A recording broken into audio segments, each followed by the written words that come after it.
Hello, good morning father. ఎలా ఉన్నారు? ప్రభు దయ, నేను బాగున్నానమ్మా. నీతో ఒక ముఖ్యమైన విషయం మాట్లాడాలని ఫోన్ చేశాను. చెప్పండి ఫాదర్.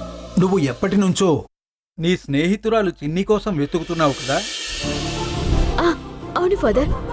తన గురించి ఏమైనా తెలిసిందా? తన ఆచూకీ తెలియలేదు గాని ఆశ్రమంలో మీతో పాటు సంజన అనే అమ్మాయి కూడా ఉండేది, గుర్తుందా అమ్మా? సంజన గుర్తుంది ఫాదర్. నువ్వు ఆశ్రమం నుంచి వెళ్ళిపోయాక చిన్ని సంజనతోనే క్లోజ్గా ఉండేది.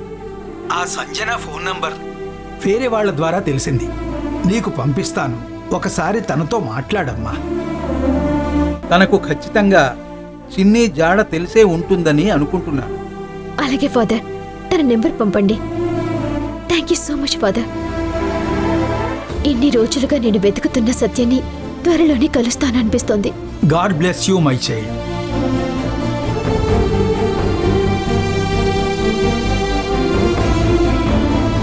నెంబర్ సెండ్ చేశాను, చూడమ్మా. Thank you father.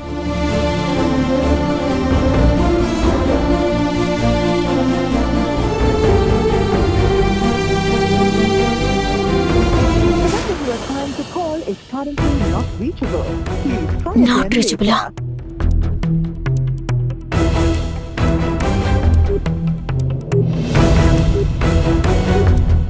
The number you are trying to call is currently not reachable. Please try again later.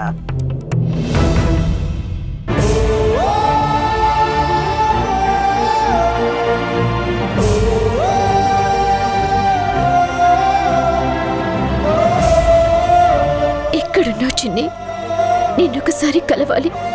నీతో చాలా విషయాలు మాట్లాడాలి.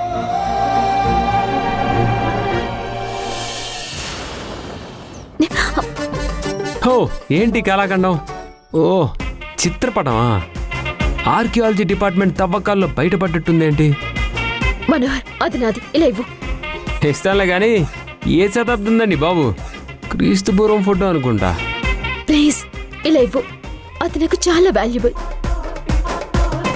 గట్టిగా పట్టుకుంటే చేతిలోనే చిరిగిపోయేలా ఉంది. ఇది వాల్యుబుల్ ఏంటండి? ఆపు మనోహర్. నోటుకొచ్చినట్టు కమెంట్ చేయటం కాదు, ఎదుటి వాళ్ళ ఎమోషన్ ని కూడా అర్థం చేసుకోవటానికి ట్రై చేయి. ఇది నేను అనాథాశ్రమంలో ఉన్నప్పటి ఫోటో. ఓకే, అంటే సిటీలో ఉండే మీ అమ్మ నాన్న వాళ్ళు నన్ను ఆశ్రమం నుంచి దత్తత తీసుకున్నారు. పసి వయసులో ఏ పిల్లలు అనుభవించని మానసిక వేదన అనాథాశ్రమంలో ప్రతి పిల్లలు అనుభవిస్తారు. ఎవ్వరూ లేని మాకు అక్కడి వారందరం ఒకరికొకరు ఓదార్పుగా ఉండేవాళ్ళం. అక్కడ నాకున్న ఒకే ఒక్క ఓదార్పు చిన్ని, నా ప్రాణ స్నేహితురాలు. బాధైనా సంతోషమైనా అన్నీ తనతోనే పంచుకునేదాన్ని. ఒకే కడుపున పుట్టలేదు కానీ అమ్మ లాంటి ఆ అనాథాశ్రమంలో ఒక తల్లి బిడ్డల్లానే పెరిగా.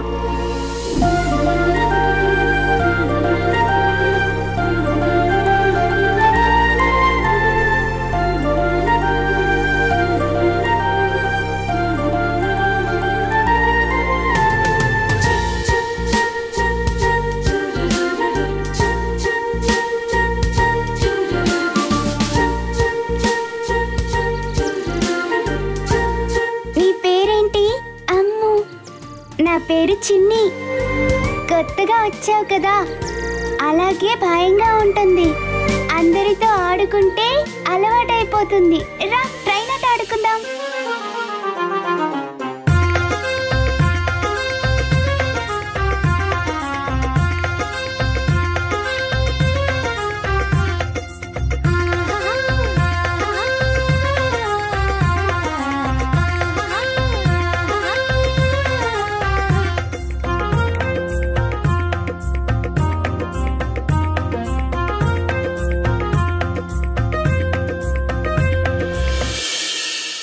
అటెలివే పో.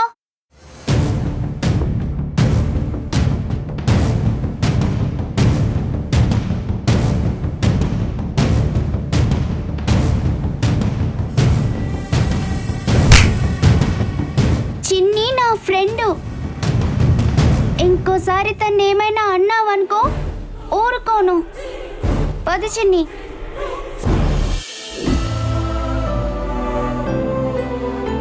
సారీ అండి, ఈ ఫోటోలోని మీ ఫ్రెండ్తో మీకున్న అటాచ్మెంట్ తెలియక అలా మాట్లాడాను. It's okay. మరి అంత క్లోజ్గా ఉన్న మీరు ఎలా విడిపోయారు? మళ్ళీ తనని కలుసుకోలేదా? అమ్మా నాన్న నన్ను దత్తత తీసుకున్న తర్వాత చాలా రోజుల వరకు ఆశ్రమానికి వెళ్ళలేకపోయాను. ఒకసారి తన కోసమే ఆశ్రమానికి వెళ్ళాను. కానీ తను అక్కడి నుంచి వెళ్ళిపోయిందని, ఎక్కడికి వెళ్ళిందో తెలియదు అని చెప్పారు. అప్పటి నుంచి 12 సంవత్సరాలుగా తన కోసం వెతుకుతూనే ఉన్నాను.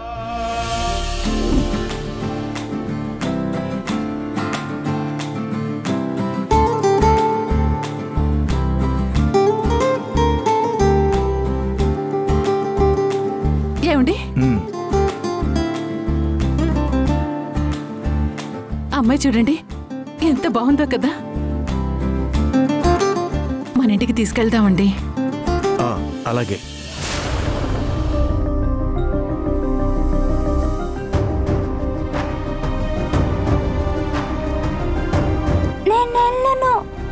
చూడమ్మా, నువ్వు మాతో వస్తే నీకు నచ్చిన బట్టలు బొమ్మలు అన్నీ కొనిస్తాం.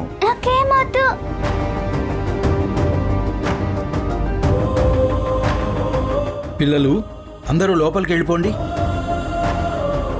ఆ పాపతో నేను మాట్లాడతాను. చూడమ్మా, పెద్దయ్యాక నీకేం అవ్వాలనుంది? డాక్టర్ అవ్వాలంటే బాగా చదువుకోవాలి కదా. మరి నేను చదువుకుంటాను. మరి ఎవరు చదివిస్తారు?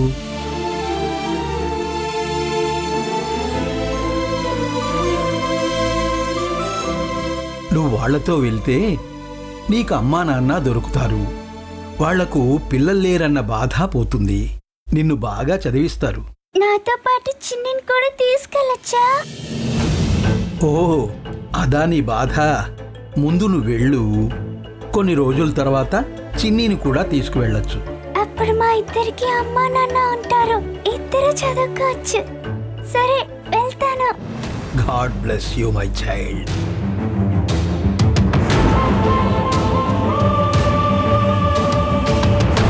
ఏ చిన్ని, అమ్మో నిన్ను వదిలిపెట్టి వెళ్ళదన్నావు. అది దత్తతకు వెళ్తుంది తెలుసా?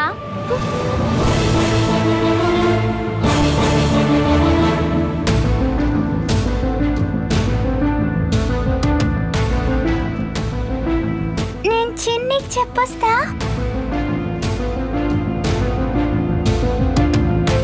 ఆగు చిన్ని, చిన్ని ఆగు. చిన్ని, చిన్ని ఆగు. చిన్ని, చిన్ని తలుపు తీ. చిన్ని తలుపు తీ. చిన్ని, చిన్ని, చిన్ని తలుపు తీ. చిన్ని తలుపు తీ. చిన్ని తలుపు తీ. చిన్ని తలుపు తీ. చిన్ని తలుపు తీ.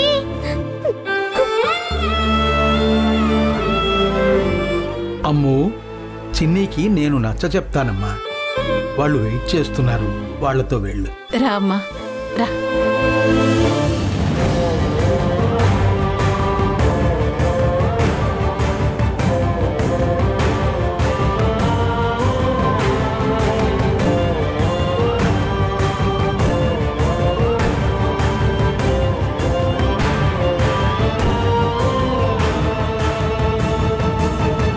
ఇంతవరకు తన ఆచూకీ తెలియలేదు. ఇందాకే చర్చి ఫాదర్ మా కామన్ ఫ్రెండ్ ఒక అమ్మాయి నంబర్ ఇచ్చారు. తనకు కాల్ చేశారా? ఆమె గురించి తను ఏమైనా చెప్పిందా? లేదు, నంబర్ కవరేజ్ ఏరియాలో లేదు. ఓ, కొన్నిసార్లు అంతే, స్పీడ్ బ్రేకర్స్ వస్తూ ఉంటాయి. మీరు తన కోసం ఇంతలా ఆరాటపడుతున్నారు కాబట్టి త్వరలోనే మీరు తనను కలుసుకుంటారు.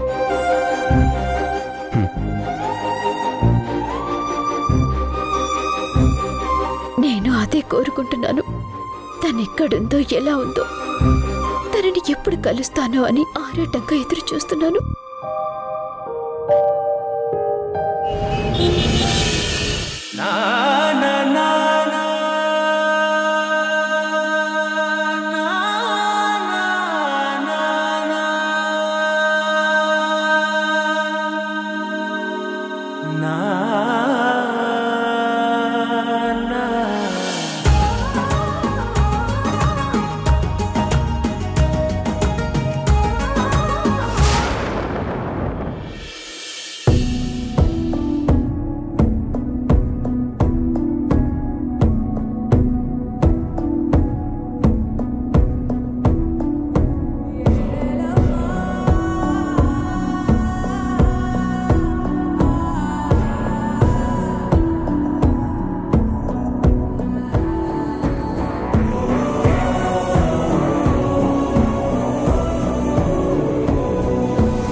సత్య సత్య సత్య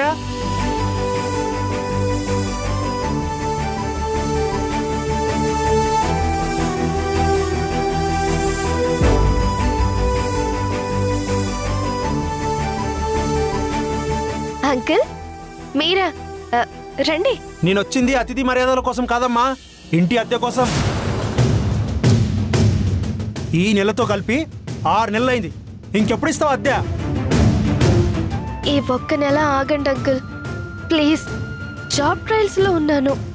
ఈ నెల ఏదో ఒక జాబ్ లో జాయిన్ అయిపోతాను. ఈ మాట నువ్వు చెప్తూనే ఉన్నావు, నేను వింటూనే ఉన్నాను.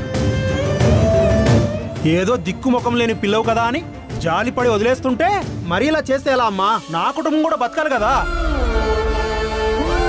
నీతో పాటు ఉన్న అమ్మాయి నెల నెల తన వాట ఇచ్చేస్తుంది కదా, తననైనా చూసి నేర్చుకో.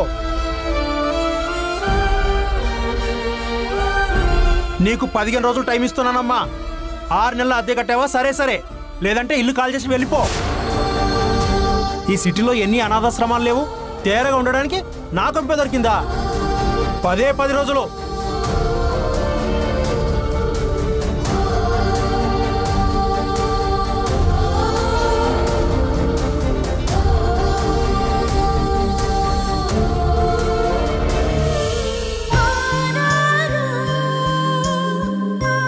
సత్య బాధపడకే.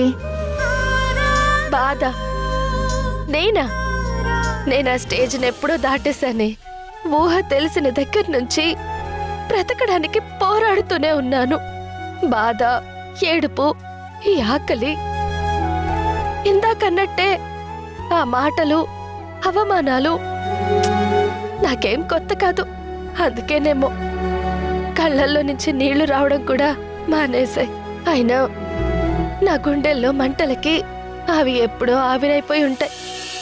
ఒక మంచి జాబ్ దొరికితే ఈ కష్టాల నుంచి బయటపడచ్చు అని ప్రయత్నిస్తూ ఉంటే ఒక్కటంటే ఒక్క జాబ్ కూడా రావడం లేదు. నా దురదృష్టం నన్ను అలా వెంటాడుతుంది. మరి దేనికైనా టైం రావాలి సత్య. కాదు, డబ్బు కావాలి. దేనికైనా డబ్బే కావాలి. అదొక్కటి ఉంటే చాలు. ప్రేమ, అభిమానం, గౌరవం అన్నీ వాటంతటవే మన కాళ్ళ దగ్గరకొస్తాయి. ఆ డబ్బు కోసమే నేను పరిగెడుతున్నా. కానీ నేను ఎంత దాని వెంట పడితే అది నాకు అంత దూరం వెళ్తుంది. అయినా సరే వదలను. ఎలాగైనా సరే డబ్బులు సంపాదిస్తాను. నేను కలలు కన్న ప్రపంచాన్ని సృష్టిస్తాను. అంతవరకు ఇలాగే పోరాడుతూ ఉంటాను.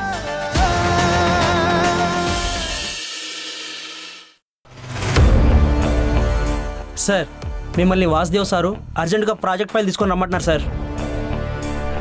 సరే వెళ్ళు.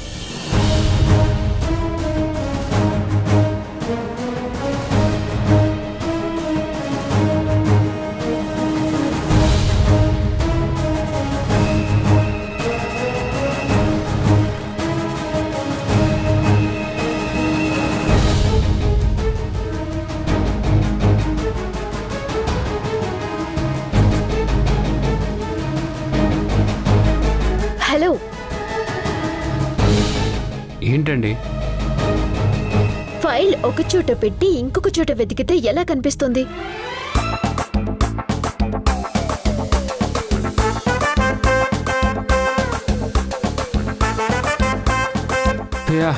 థ్యాంక్ యూ రాధ గారు. ఏంటో మీరు లేకపోతే నేను ఎలా బ్రతుకుతానో ఏంటో. వాట్? ఐ మీన్ ఇంత వర్క్ ని ఒక్కడే ఎలా హ్యాండిల్ చేయగలనా అని. సంతోషించాలే కానీ సార్ వెయిట్ చేస్తున్నారు, వెళ్ళండి. ఓకే అండి.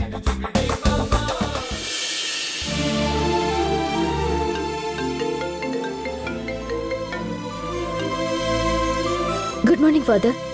God bless you my child. ఆ రోజు సంజన ఫోన్ నంబర్ ఇచ్చాను, తనతో మాట్లాడావా? తన జాడేమన్నా తెలిసిందా? లేదు ఫాదర్, తన నెంబర్ కొన్నిసార్లు నాట్ రీచబుల్ అని వస్తుంది, తర్వాత అవుట్ ఆఫ్ సర్వీస్ అని వస్తుంది. మీకు ఫోన్ చేసి చెప్దాం అనుకున్నాను, కానీ మిమ్మల్ని ఇబ్బంది పెట్టడం ఎందుకని ఫోన్ చేయలేదు. ఓ అలాగా, ఏం పర్వాలేదులే అమ్మా. నాకు సంజన అడ్రస్ కూడా తెలిసింది, చెప్తాను. ఒకసారి డైరెక్ట్గా వెళ్ళి కలువమ్మా. తప్పకుండా ఫాదర్. అడ్రస్ చెప్పండి. తను గాంధీనగర్ ఏరియాలోనే ఉంటోంది. గౌతమ్ స్కూల్ ఆపోజిట్ వీధిలో ఉన్నట్టు తెలిసిందమ్మా. డోర్ నంబర్ కరెక్ట్గా తెలీదు. పర్లేదు ఫాదర్, నేను అక్కడికి వెళ్ళి ఎంక్వైరీ చేస్తాను. Thank you so much father. నువ్వు త్వరలోనే చిన్నిని కలుసుకోవాలని ఆ ప్రభువుని వేడుకుంటాను. Thank you father.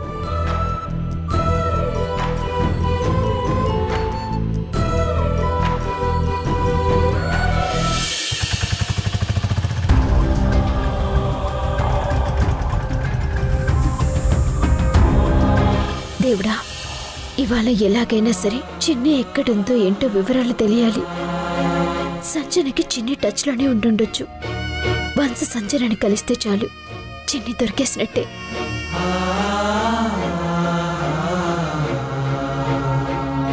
Miss you చిన్ని, ఎక్కడున్నావు? నిన్ను కలవాలనుంది. త్వరగా నా ముందుకు రా ప్లీజ్.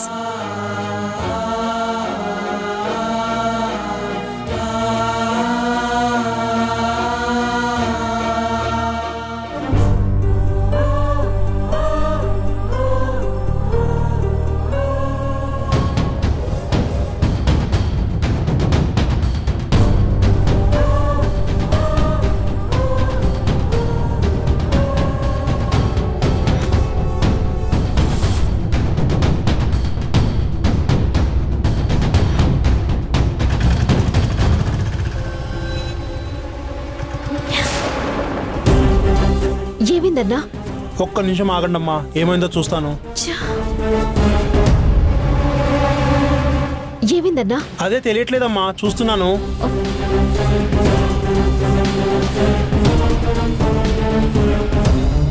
చిన్ని గురించి తెలుసుకోవటానికి వెళ్తుంటే అన్ని ఆటంకాలే. సంజన ఇంట్లోనే ఉండాలి. ఎలాగైనా సంజనని కలవాలి. అస్సలు మిస్ అవ్వకూడదు.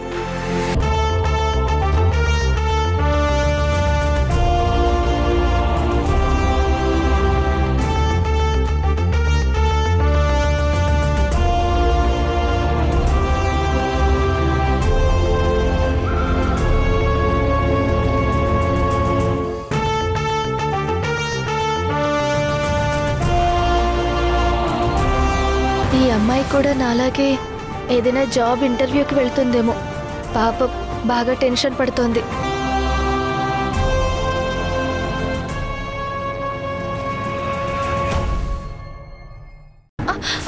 అయ్యో, స్టాప్ స్టాప్ స్టాప్, ఆపండి, స్టాప్ స్టాప్.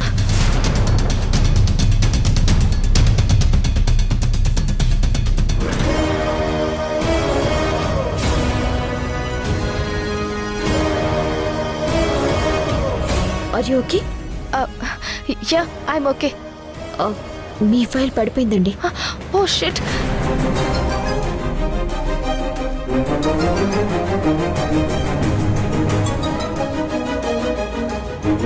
సత్య, నైస్ నేమ్.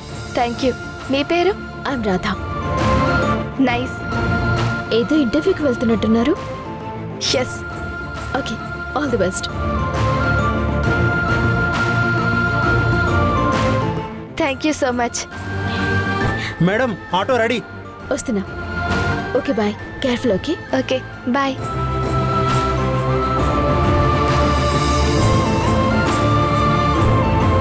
బాయ్.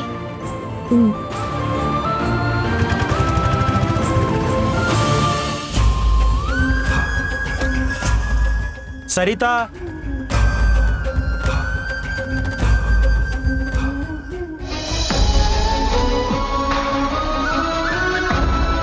దేవుడా, నువ్వు నాకెప్పుడు ఫేవర్ చేయలేదు.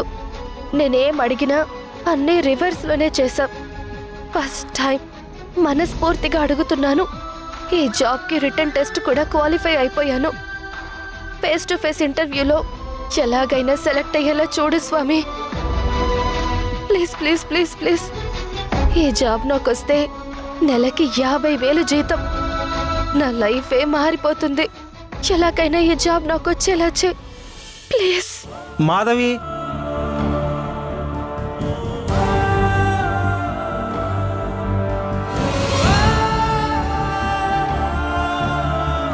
సత్య,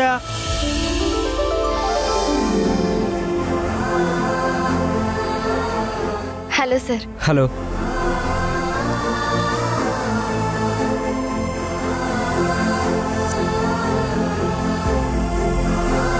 good qualification. You are almost selected. Thank you sir. Thank you so much. ఇప్పుడు చెప్పండి, మేము ఎంత ఎక్స్పెక్ట్ చేయొచ్చు?